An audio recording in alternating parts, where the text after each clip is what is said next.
상처를 통해 고치시는, 치유하시는 하나님이라는 제목으로 말씀을 잠깐 살피겠습니다.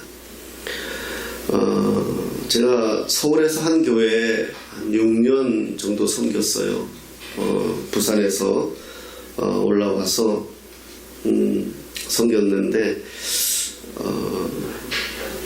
아마 저에게는 많은 영향을 끼친 교회고, 또 제가 지금까지 모셨던 목사님들 중에서 가장 존경하고 사랑하는 목사님 밑에서 참 사랑을 받으면서 6년, 그래서 거기에서 저의 학비를 다 대주셨어요. MDB 3년, THM 2년, 또 잠깐의 그 공부하는 그 기간까지 다 해주셨어요.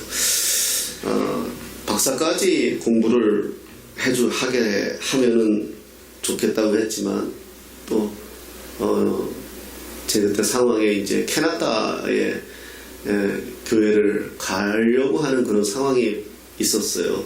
그래서 어쩔 수 없이 제가 사역을 했던 교회예요. 그 교회에서 있었던 일인데, 그때죠. 벌써 꽤 오래됐죠. 그때 제가 전도사, 거기서 전도사, 강도사까지 했으니까요. 거기서 수요일에 이제 구제 사역을 해요. 요즘은 코로나 때문에 못하지만, 이분들이 다 어디 가서 어떻게 사는지 모르겠어요. 하여튼간 구제 사역을 해서 처음엔 돈도 들여보고, 그런데 돈 들이니까 다 술 사드시고 뭐 이래서 어떻게 할까 고민하다가 라면을 이렇게 한 5개 정도 봉다리에 넣어서 드리자. 그럼 이분들은 가방을 메고 다니는데 서울에 있는 교회를 다 돌아다녀요. 어디서 뭐 준다는 거 다 알아가지고 가방 열어보면 뭐 일용할 양식이 가득 차 있어요. 그래서 라면 한 5개씩 이렇게 싸요. 그럼 이제 미리 전날 우리 여전도사님들이 쌓아놓죠. 그럼 한 500개 정도 이렇게 쌓아놔요. 그럼 수요일날 쫙 줄을 서요. 아침에 먼저 받으시겠다고. 그렇게 한 번씩 사인하고 나눠드리는데, 한 남자가 금방 받아놓고 내가 못 봤어야 되는데, 또 그런 건 눈에 잘 띄어요. 승질 안 좋은 사람들한테는 받고 나가서 또 줄 쓴 거예요. 또 더 받겠다고. 근데 이제 우리 간사님이 그때 아마 성결교 전도사님 사모님이었는데, 저희 교회 사무실에, 제가 이제 사무실에 행정을 보고 있을 테니까, 원래 장로님이 보던 행정을 목사님이 맡기셔가지고, 그래가지고 이제 행정을 보고, 간사님하고 또 관리 집사님하고 또 운전하시는 또 집사님하고 이렇게 이제 사역을 할 텐데, 사무실 우리 사모님 간사님도 보신 모양이에요. 그래서 이제 안 된다. 다른 분을 위해서 다 공평하게 나눠야 되지 않겠습니까? 이렇게 얘기를 했는데, 이 남자가 그 간사님이 여자분이니까 또 기도 좀 자그마하시고, 그러니까 이제 쌍욕을 하더라고요. 그래서 제가 그게 또 못 참잖아요. 그래서 이제 붙잡아 놓고 되게 뭐라 그랬어요. 그런데 이제 우리 그 관리 집사님이 해병대 출신이에요. 이분이 쏨살같이 이제 저를 굉장히 사랑해 주시는 분이었는데, 쏨살같이 어디 전도사님한테 대드냐 하면서 그냥 목을 콱 잡으니까 꼼짝을 못 하더라고요. 관리 집사님이 목을 콱 잡고 너 죽을래? 이러면서 그랬어요. 그리고 제가 이제 112에 전화했어요. 그러니까 조금 이 사람이 112에 전화하는 거 보더니 뭐 용서해달라 그러고 뭐 사과하고 막 그러더라고요. 그래서 일단 돌려보냈어요. 됐다 하고 다음부터는 그렇게 하지 마십시오 하고 이제. 근데 이제 이게 교회 소문이 오직 달라요. 대본에 교회 소문이 난 거예요. 주일날, 수요일에 있는 사건인데 주일날 만나는 사람마다 여러분들 믿기 힘들겠지만 제가 얌전한 사람으로 소문나 있었거든요. 그래서 그때 이런 경험을 하면서 그런 생각을 했어요. 거룩 뭐 이렇게 이야기하면서 그때 저도 분노를 했고, 욕까지는 안 했지라도 입술로 욕을 하는 것뿐이지 그런 행동을 했단 말이에요. 그런데 이제 그 당시에 그 사모님은 당황했잖아요. 그 사람이 막 욕하고 뭐 막 그냥 붙들고 흔들고 그랬으니. 그런데 이제 자기 편을 들어줬으니 또 사모님은 울면서 고맙다고 또 이야기를 하더라고요.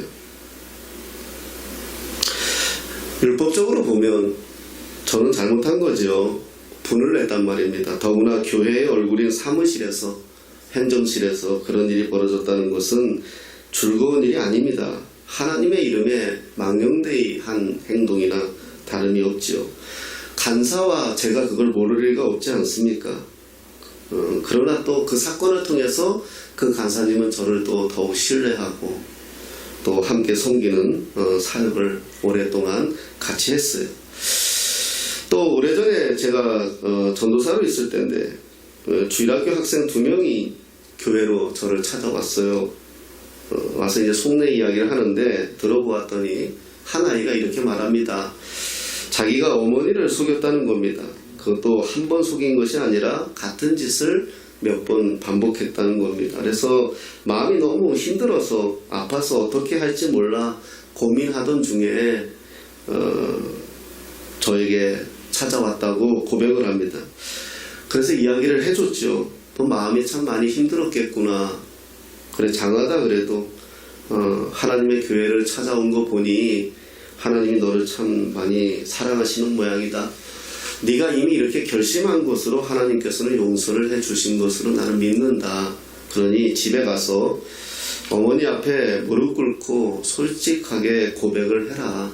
그리고 한 번만 어머니가 용서해 주신다면 다시는 그런 짓을 하지 않겠습니다. 고백을 해라. 그리고 어머니가 믿을 수 있는 아이로 잘 자라겠다고 말을 해라. 그렇게 말씀해라. 그러면 어머니가 너를 얼마나 이뻐하는데 어머니 마음을 몰라주느냐. 그랬더니 그 자리에서 눈물을 주르르 흘리더라고요. 그래서 다음날 주일에 만나서 야, 너 어떻게 됐니? 그랬더니 어머니가 모르고 계셨는데 네가 이렇게 말해 주어서 용서해 주겠다고 하시면서 엄마가 많이 기쁘게 웃으셨다고 그렇게 이야기를 하더라고요. 그래서 참 감사했어요.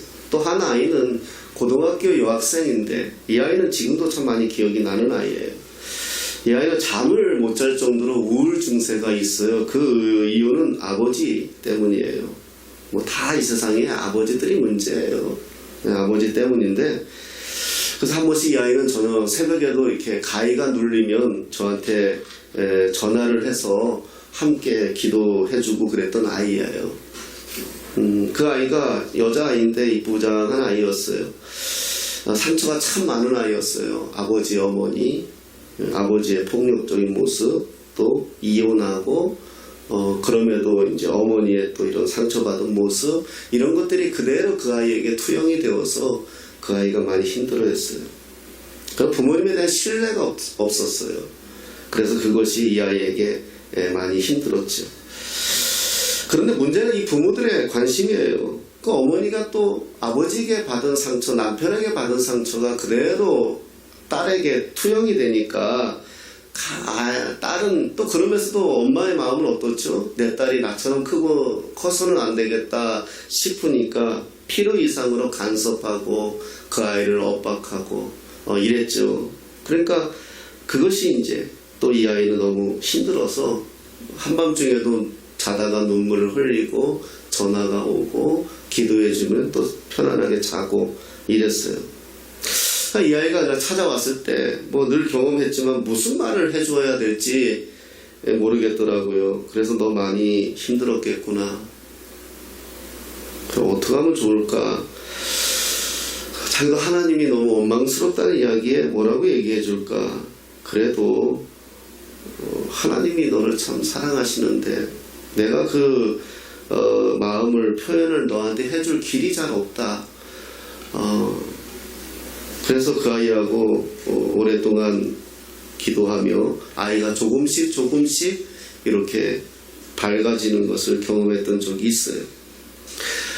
근데 저 또한 이렇게 교회 안에서 우리 아이들에게나 우리 성도님들에게는 이렇게 하지만 저도 이렇게 대응하지 못했어요. 지금도 비슷하지만요.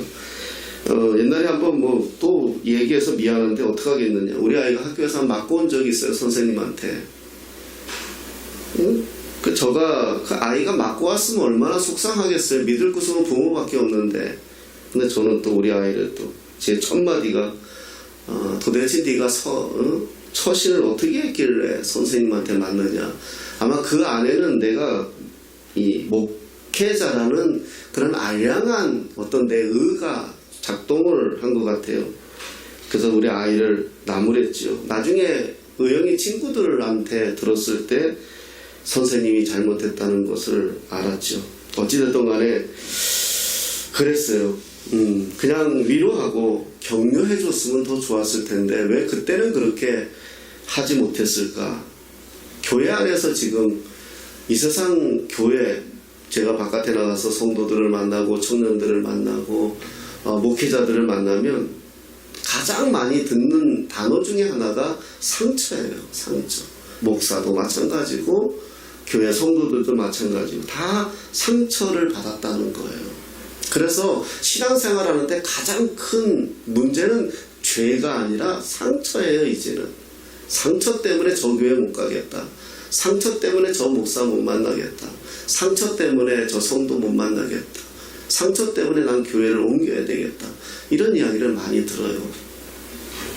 그런 가운데 오늘 본문이 좀 사로잡혔어요. 17절에 이런 말씀이 있어요. 하나님께 징계받는 자에게는 복이 있나니. 징계.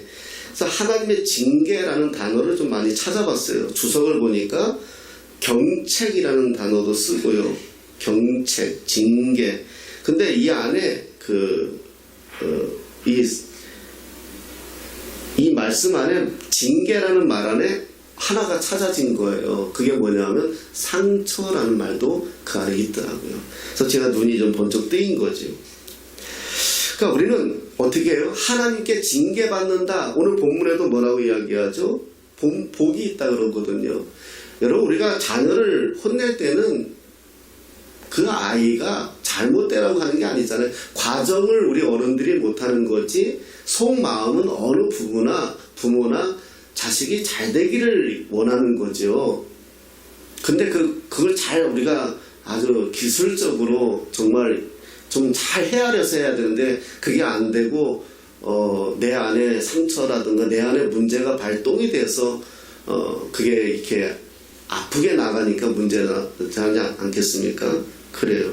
근데 우리가 그래요. 하나님께 징계받는 게 복이라고 써 있잖아요. 사람들도 그렇게 알아요. 하나님께 고난을 받는다는 것은 하나님이 우리를 더 크게 성장하기 위해서 그렇다고 이야기해요. 그런데 상처는 그렇게 생각하지 않는다는 거예요. 상처는 어떻게 생각해요?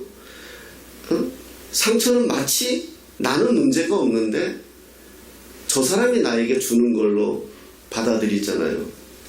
근데 오늘 본문을 보면은요, 오늘 본문도 징계가 누구에게서 왔다? 하나님께 왔다고 얘기해요. 그러면 우리가 받는 상처도 하나님께로 온 거예요. 하나님께로. 우리가 잠언 27장 6절 한번 살펴보겠습니다. 잠언 27장 6절. 잠언 27장 6절에 이런 말씀이 있어요. 제가 읽어드릴게요. 27장 6절. 친구의 아픈 책망은 충직으로 말미암는 것이나 원수의 잦은 입맞춤은 거짓에서 난 것이니라. 이런 말씀이 있어요. 여기서 책망이 같은 단어예요. 이 책망이 오늘 본문에 나오는 내용하고 징계하고 상처하고 이런 말은 다 포함되어 있더라고요. 그러니까 이거 이렇게 표현하면 친구가 주는 상처, 친구가 주는 상처는 뭐라고 얘기하는 걸까요? 충직에서 말미암는 것이다. 이렇게 번역이 돼요. 그러니까 우리가 상처 그러면 그 상처를 두려워하고 상처를 싫어하는데 친구가 주는 상처도 친구의 충직에서 온 것이다, 이런 말이에요. 그 친구가 나한테 상처를 주는 건 상처를 주려고 준 게 아니라 충직한 마음에서 준 건데 내가 상처를 느낀다는 거잖아요. 네. 그러니까 그걸 못 받아들인다는 거잖아요. 그럼 결국은 저 사람 문제예요? 내 문제예요? 내 문제예요. 사실은 내 문제. 예. 그래서 나의 연약함에서 오는 부족한 마음이죠. 그래서 쉬운 성경에는 이렇게 번역을 하더라고요. 친구가 주는 상처들은 믿음에서 난 것이다. 이렇게 해요. 예. 우리가 남에게 받는 상처 또한 하나님으로부터 온 것이고 그것이 이유가 있다는 거예요. 예. 우리 믿음의 사람들의 눈높이가 세상 사람들과 같으면 안 돼요. 그 눈높이가 예수 그리스도이어야 하잖아요. 내 앞에 놓여있는 상처에서 내가 상처에 있는 것으로 끝난다면 우리는 하나님의 깊은 뜻을 이해할 수 없다는 거예요. 이 상처가 내 안에서 그리스도 안에서 성령 안에서 회복이 될 때 내가 회복된다는 거예요. 내 상처를 꽁꽁 끌어안고 있으면 이건 고칠 수가 없어요. 여러분, 우리 부모들이 실수 많이 하는 게 왜 그러냐면 지금 우리 사회가 급격하게 발전하잖아요. 제가 얼마 전에 어디 가서 그런 말을 하는데 내가 말해놓고 대견하게 여겼어요. 네, 목사님들하고 얘기하다가. 저도 그래요. 내가 이제 우스갯소리를 해요. 딸이 있어야 돼. 이런 말 잘해요. 딸이 있으니까 좋더라고요. 우리 목사님들도 딸이 있는 목사님들은요 달라요. 예. 근데 우리는 아들 하나 있으니 이건 극과 극이잖아요. 뭐 쟤나 나나 승질이 또 만만해요. 예. 서로 1분 이상 못 쳐다보는데 서로 1분만 한 30초만 넘어가기는 순간부터 승질나기 시작하는데 되겠어요. 근데 이제 그런 얘기하면서 있어요. 우리가 왜 지금 자녀들하고 갈등을 하느냐 하면 우리 시대, 우리 어머니, 우리 부모님 시대의 자녀는 뭐였죠? 이 자녀들을 통해서 내 노후였어요. 솔직하게 이 그래서 자녀를 많이 낳고 자녀들을 키우고 뭐였어요? 그때는 국가가 복지시설이 안 되어 있었기 때문에 자녀들이 부모를 양육해야 됐단 말이에요. 그 말은 뭐냐? 자녀를 내가 잘 키우려고 하는 것 중에 하나는 자녀를 통해서 얻고 싶은 게 있어요. 그러니 자녀들은 대학을 졸업하는 순간부터 무거운 짐을 지는 거예요. 그런 자녀들 마음에 돈 있고 힘 있고 빽 있는 부모 만난 사람들이 부러운 거예요. 나는 그거 안 해도 되니까. 오히려 그들에게 도움을 받을 수 있으니까. 하지만 자녀가 부모가 없고 빽도 없고 돈도 없고 아무것도 없으면 내가 모셔야 되니까. 근데 미국 사람들의 그 캐나다의 사람한테 들은 이야기인데 그렇게 이야기해요. 효자가 누구냐? 국가라는 거예요. 국가가 다 해줘요. 복지를. 국가가 효자라는 거예요. 국가가 알아서 밥 주고 국가가 알아서 병원 보내주고 국가가 알아서 놀아주고 다 해줘요. 자녀가 부모를 책임지지 않아도 되기 때문에 그 나라의 젊은 20대들은 부모 걱정 안 하고 인생 산다는 거예요. 모든 부모와 자녀가 지금 틀어지고 어그러지고 문제되는 게 뭐죠? 이런 문제예요. 이런 거에서 자유하다면 불편할 이유가 없잖아요. 그렇다는 거예요. 그래서 우리는 상처가 많아요. 우리 세대는 상처가 많은 거예요. 우리는 부모 모시고 살았잖아요. 우리는 부모한테 최선을 다했잖아요. 그런데 내 자녀들은 그런 생각을 안 하고 살아요. 그렇게 배워오고요. 그러니까 부모는 자녀들한테 상처받는 거고 자녀들은 부모한테 상처받는 거예요. 이 과도기 속에 우리가 지금 살아가고 있잖아요. 아주 선진국도 아니고 나라에서 책임져 주는 것도 아니고 이런 상황, 애매모호한 상황. 그렇더라고요. 그래서 어떻게 우리 상처를 많이 받고 살았어요. 부모 또한 상처가 있다 보니까 이것이 자녀들에게 그대로 투영해요. 부모 자식 간에도 뭐 때문에 솔직히 많이 싸워요? 부부 간에도 뭐 때문에 많이 싸워요? 돈 때문이에요.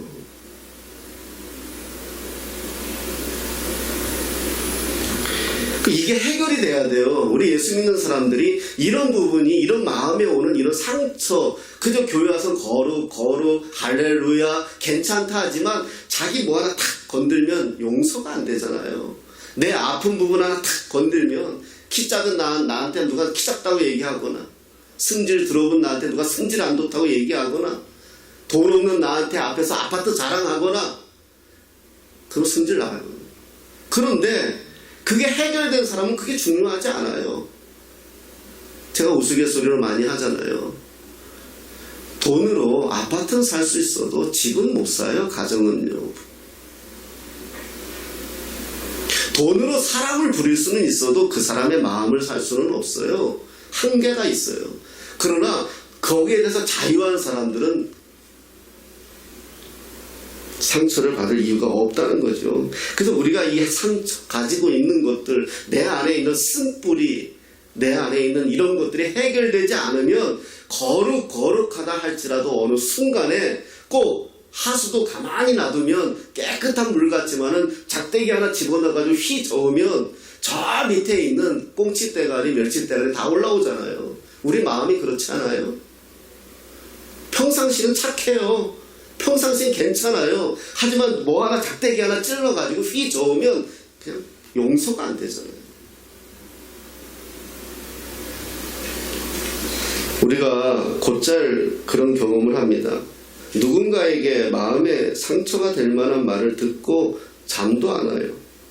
속에서 막 열불이 나죠. 사실은 그런데 그렇게 말하는 사람이 보다 사실은 내 안에 내가 더 화난 거예요. 나한테 화난 거예요. 가만히 보면 우리는 또 이걸 영적으로 봐야 되잖아요. 그걸 마귀가 이용해요. 다 건드려요, 우리를요.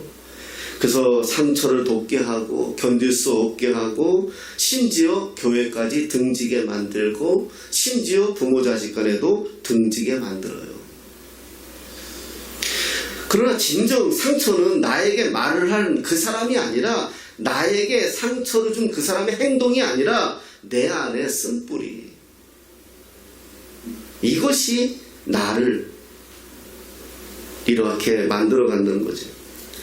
제가 저번에도 한번 얘기했는데 죄송해요. 서울에서 사역할 때 사무실 행정을 맡다고 얘기하잖아요. 제가 항상 그때 부딪히는 분이 누구냐 하면 시설 관리를 맡고 있는 장로님이에요.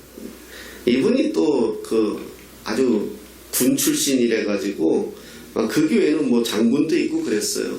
군 출신이다 보니까 또 승질도 하여튼 그래요. 그래요. 근데 어느 날 전화가 왔는데 택도 없는 이야기를 하시길래 저는 좀, 그러니까 저도 상처가 많아요. 그냥 전화한테 끊어버렸어요, 제가.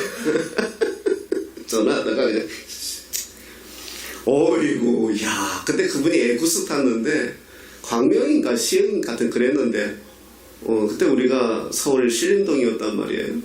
한 10분 만에 날라왔더라고요. 그래서 우리는 사무실에서 이제 주차장이 꽤 넓고 교회 입구가 저 보이는데 저기서부터 오는 게 보이더라고요. 그래서 내가 속으로 에이씨, 이제 이런 마음이 든 거예요. 그래가지고 그냥 들어오자마자 그냥 서로 퍼붓죠. 그때 내가 나이가 어린데 퍼붓죠. 그리고 그날이 토요일이었어요. 그 혼자 서재에 들어가서 거기가 이제 본당이 있고 주차장이 있고 건너편이 사택이 있었는데, 사택 이렇게 연립처럼 3층이었는데 저희가 이제 꼭대기 살았거든요. 그래가지고 혼자 사직서를 썼어요. 일신상의 이유로 사임을 합니다. 쓴 거예요. 그리고 이제 가슴팍에 탁, 다음날 주일이니까요, 탁 집어넣고 이제 똥마른 강아리처럼 이제 당일실 앞을 왔다 갔다 했죠. 이제 언제 가서 너 가가지고 그냥 탁 내놓고 나올까. 근데 조금 있는데 저쪽에서 익숙한 발걸음이 들려오는 거예요. 탁탁탁탁 올라오는 게. 딱 보니까 그 장로예요. 둘이 눈이 마주쳤어요. 이분이 막 오더니 내 손을 탁 잡더니, 손전도사님, 제가 너무너무 잘못했어요. 내가 밤새 하나님 앞에 내 마음이 불편했어요. 전사님 내가 당신 사랑하는 거 알죠? 내가 좀 승질이 그래서 그렇지 당신 사랑하는 거 알죠? 제발 날 용서해 주세요. 이러는 거예요. 나이가 그렇게 지긋한 분이. 그래도 어떻게 하겠어요? 화장실 가가지고 사직서 찢었지. 그러나 저녁에 곰곰이 생각해 봤어요. 내가 그만두려고 한 것이 저분 때문이었을까? 아니에요. 내 꼬라지예요. 내 승질머리예요. 제 안에 해결되지 않은 상처들은 언제든지 튀어 올라와요. 남한테 약하게 보이면 안 된다는 강박관념, 남한테 질 수 없다는 열등감, 이런 것들이 나를 삐딱하게 만드는 거죠.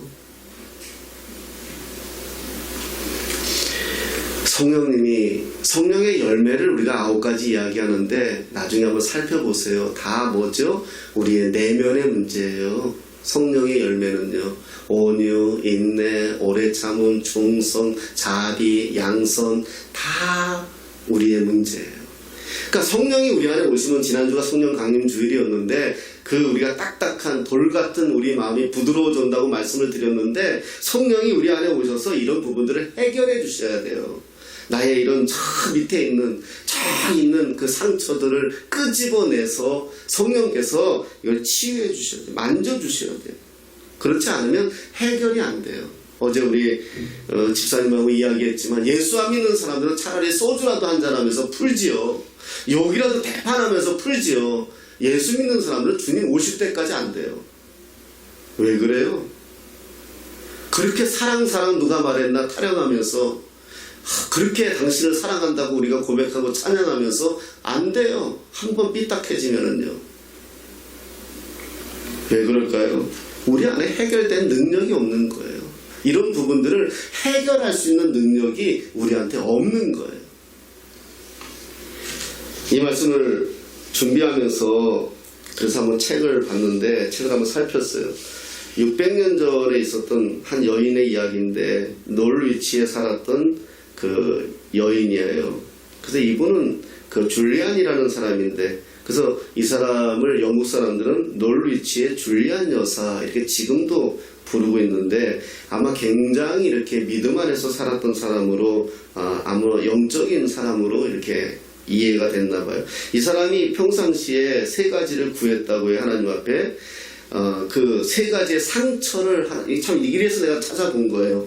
3가지의 상처를 하나님께 구했대요. 상처를 구했다니까 이해가 돼요. 보통은 자녀의 잘됨, 뭐 해야지 우리가 구하는 건데, 이 양반은 하나님께 3개의 상처를 늘 구했대요. 기도로 회개의 상처, 긍휼의 상처, 갈망의 상처. 그래서 제가 이걸 한번 깊이 찾아보고 그 책을 보게 된 거예요. 한 부분이에요. 전쟁터에 나가는 한 병사가 있었는데, 호연지기가 있었고 자신감이 있었는데, 전쟁터에서 다리를 잃고 부상을 입어 병원에 누워있는 무력한 존재가 되는 순간, 이 사람은 그렇게 셌고 강력했고 멋있었던 군인이 3살배기 어린이가 되어 있어서 침대에 누워있더라는 거예요. 왜냐하면 자기가 무력한 존재가 되어버린 것에 자기 스스로 함몰돼 버린 거죠. 이 사람을 작게 만든 것이 뭐냐? 다리를 잃었다는 상처라는 거예요. 여러분, 성경에서 찾아볼까요? 마리아의 남편 요셉을 한번 봐보세요.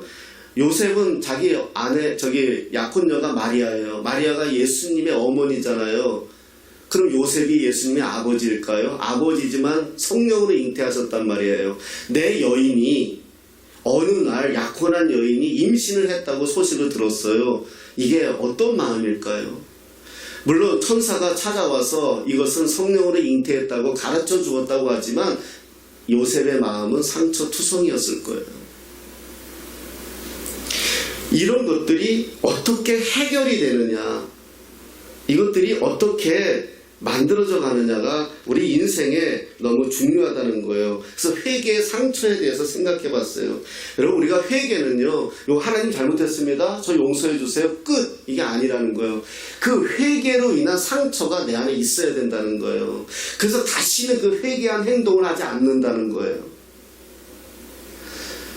내가 그 회개하면서 너무너무 아팠다면, 하나님 앞에 용서받느냐고 너무너무 아팠다면, 우리 아이가 그렇잖아요. 부모에게 자기가 잘못한 것을 고백하면서 부모가 때려서가 아니라 사랑하는 사람, 나를 믿어준 사람에게 내가 믿음을 상실하게 만든 것에 우리 아이가 아프면은 다시는 그 행동 안 해요. 우리 엄마가 아픈데, 이 행동하면 우리 엄마가 힘든데, 그 상처가 우리 그 아이에게 있으면 괜찮다는 거예요. 다시는 그런 행동을 안 한다는 거예요. 그러니까 상처가 나쁘지 않다는 거예요. 이 여사, 줄리안 여사는요. 상처 받아야 된다는 거예요. 오히려.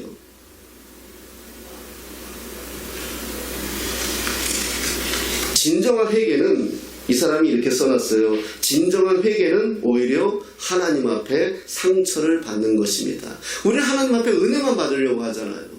경책, 통책, 징계 싫어하잖아요. 그런데 하나님의 수단은 징계를 통해서 하나님의 사랑을 보여주신다는 거예요. 우리가 자식을 왜 때려요? 때리는 게 목적이 아니잖아요. 마찬가지라는 거죠. 이렇게 큰 상처를 가슴에 입은 사람은 작은 상처를 두려워하지 않는다는 거예요. 생각해 보세요. 한강에 돌 던진다고 한강이 멈추지 않아요.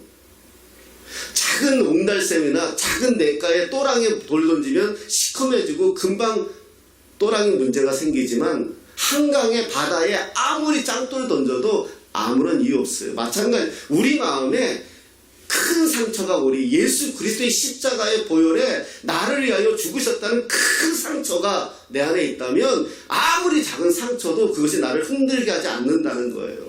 이게 없으니까 작은 상처에 자꾸 넘어지는 거예요. 우리가 누가 한마디 하면 넘어지고 승질나고, 누가 나를 좀 열등감을 자극하거나 내 존재를 자극하면 우리가 못 이기는 게 뭐예요? 예수 그리스도의 흔적이 없는 거예요. 상처가 우리 안에. 나를 위해서 따기도 맞으시고 침뱉음도 당하시고 나를 위하여 십자가에서 피 흘리시고 조롱 받으시고, 그걸 내가 아는데 그렇다는 거예요. 그래서 믿음으로 산다는 것은 뭐냐? 바로 이런 신앙의 소유다. 이 여사가 이렇게 얘기하는 거예요. 긍휼은 이렇게 얘기하는 거예요. 고통당하는 사람과 자신을 감정적으로 동일시 여기는 게 긍휼이라는 거예요. 예수님이 십자가에서 죽으시면서 긍휼하심이 내려온 거잖아요. 자기를 십자가에서 창으로 찌르는 로마 군병을 용서할 수 있는 게 뭐냐? 고통당하는 내가 그 고통을 끌어안아 주는 거거든요. 이게 상처가, 이 상처가 우리에게 있어야 된다는 거예요. 우리는 왜 긍휼하지 못할까요? 그 사람의 상처를 끌어안아 주지 못하니까 그런 거죠. 그 사람의 상처까지도 안아주지 못하니까 그런 거잖아요. 예수님은 우리를 구원하시기 위해서 하나님이신 그분이 십자가에서 상상할 수 없는 고통을 당하셨기에 우리의 상처를 끌어안아 주실 수 있는 거예요. 예수님은 하는 십자가의 상처 생각해 보세요. 자기를 따르고 함께했던 제자들은 다 도망가 불고, 믿었던 수제자는 한 여종 앞에서 자기를 부인하고, 내가 저 사람 모른다 그러고, 그 상처 한번 생각해 보세요. 예수님은. 그래서 어떤 그 의학자는 이렇게 표현했어요. 보통 십자가에 매달리면 한 3일 정도 있다가 죽는데요. 십자가라는 것은 다 이렇게 말라 죽이는 거거든요. 아주 고통스러운 거란 말이에요. 신음하면서 이틀 동안 신음하다가 물 다 피 다 쏟아지고 그때 죽는 게 십자가래요. 근데 예수님은 몇 시간 만에 돌아가셨어요. 그래서 예수님의 상처가 너무 컸다. 그 스트레스가. 이렇게 또 어떤 의학자는 이야기를 하더라고요. 그 예수님의 그 십자가의 상처가 울부짖는 하나님 어찌하여 나를 버리시나이까. 그렇게 울부짖는 예수님의 상처를 알잖아요. 그런데 그 예수님은 오히려 그 상처를 뭘로 풀었다? 긍휼로 풀었다는 거예요. 내가 받는 상처를 상처로 돌려주는 게 아니라 내가 받은 상처를 긍휼로 돌려줬다는 거예요. 그래서 상처를 치유받는 방법 중에 하나가 바로 긍휼이라는 거예요. 긍휼. 우리 마음의 긍휼. 긍휼이 상처를 덮을 때, 그 긍휼을 상처를 이길 수 있다는 거죠. 마지막으로 갈망을 이야기해요. 갈망. 이 갈망은 뭐다? 하나님에 대한 갈망을 이야기해요. 놀리치의 줄리안 여사가 이렇게 표현했어요. 하나님을 향한 상사병을 앓기를 원합니다. 상사병, 하나님을 향한 상사병. 내가 저 사람을 사랑해서 저 사람을 연모해서 저 사람 앞에 사랑을 받으라 하면 그 사람이 나한테 어떤 상처를 주어도 우린 참잖아요. 왜 자식이 우리에게 주는 상처를 우리가 참을까요? 자식보다 내가 더 사랑하니까 참는 거예요. 자식은 부모를 더 사랑하지 못하기 때문에 부모를 안 봐요. 하지만 부모는 그래. 왜? 부모 사랑이 더 큰 거예요. 바로 그런 거더라고요. 하나님을 향한 상사병을 앓기를 원합니다. 갈망이 없는 사람은 죽은 사람이다. 저는 그렇게 이야기하고 싶어요. 인생에 밥 먹기 싫으면 죽은 거잖아요. 잠자기 싫으면 죽은 거잖아요. 사람 만나기 싫으면 죽은 거잖아요. 나는 언제 그냥 죽을까 하면 죽은 거지요. 살아있어도. 갈망이 없는 사람. 세상도 갈망이 없는 사람하고 함께하는 게 그건 정말 힘든 거 아니겠어요? 그래, 네 맘대로 해. 난 몰라. 어떻게 하겠다는 거예요? 하물며 하나님에 대한 갈망이 있어야 된다는 거예요. 하나님에 대한 갈망. 하나님에 대한 상사병. 이렇게 표현한 게 제 마음에 오랫동안 남았어요. 하나님에 대한 상사병. 그러면 어떤 상처를 받아도 우리 상처 안 받잖아요. 오히려 상처 받아도 더 좋아할걸요? 저와 여러분들은 누구나 상처를 받는 존재고 상처를 받으며 살아가고 상처를 안 받고 사는 비결은 죽는 것밖에 없어요. 죽은 사람은 때려도 모르고 욕을 해도 모르고 죽은 사람은 아무 반응을 안 해요. 하지만 우리가 살아있기에 상처를 받는 거예요. 그러면 뭘까요? 감사지요. 오늘 성경은 뭐라고 얘기하죠? 하나님께 징계받는 자는 복이 있다. 너는 젖는 징계를 업신여기지 말아라. 하나님은 아프게 하시다가 싸매시고 상하게 하시다가 그의 손으로 고치시나니. 하나님은 상처를 통해서 우리를 주저앉히려고 하시는 것이 아니라 그 상처를 통해서 나를 살아나게 하시기 위한 하나님의 방법이라는 거. 이걸 우리가 알게 되면 우리가 상처 탁 받을 때 하나님 감사합니다. 그래요. 이것을 통해서 또 나를 단단하게 해 가시는군요. 이것이 안 되면 무너지죠. 다 관계가 단절되죠. 그러나 하나님 감사합니다. 그래, 내 사랑하는 사람이 나를 아프게 했어요. 그래,